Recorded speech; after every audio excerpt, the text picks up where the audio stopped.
Welcome to Storytime with Sugar. Today we're reading Ordinary Oscar. In the moonlight garden of 16 Slug Street, the snails are busy. Slowly they munch and crunch the tasty tender leaves of potted plants and juicy lettuce. They are all happy snails. Well, nearly all of them.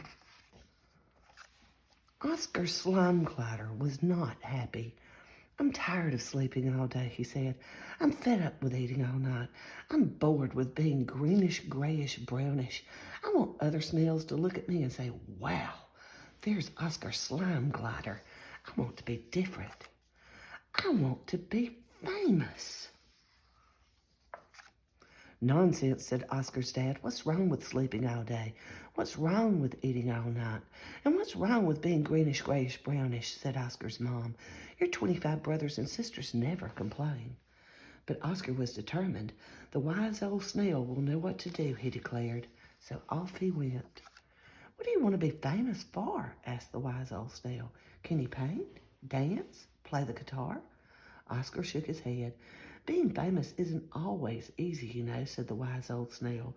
"Are you sure about this?" Oscar nodded. "Very well then," said the wise old snail.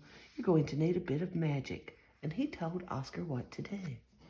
Oscar waited patiently for the sun to rise.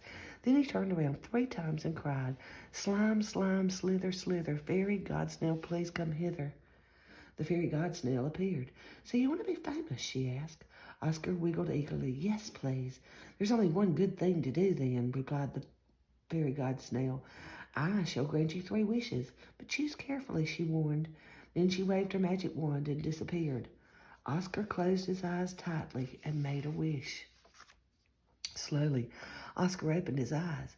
"Look at me," he gasped. "I'll be famous for being the most marvelous mollusk. I'm a stunning, stupendous, spectacular snail. Everyone will admire me." And sure enough, someone was admiring Oscar. Up above, a hungry bird smiled to himself. "That snail looks like a terrifically tasty treat," he thought, plunging down. "Get your great greedy beak off me," Oscar wailed. "I wish I was bigger than you. Much, much bigger." Oscar landed in town. He was bigger than a bus, bigger than 6 buses glued together. All around him, tiny people were screaming and running away. "It's horrible," they cried. As the sun began to sink, Oscar slithered into the woods to hide. "Now I'm famous for being frightening," he said, "and I have no friends."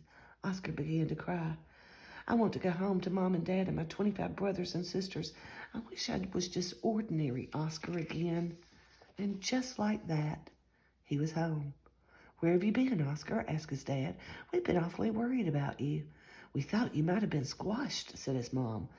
"Now it's dinner time," she said. "I've got some tasty tender leaves just for you." My favorite," said Oscar. "Maybe being ordinary isn't so bad after all. But sometimes, just sometimes, even an ordinary snail can do extraordinary things." 6 weeks later,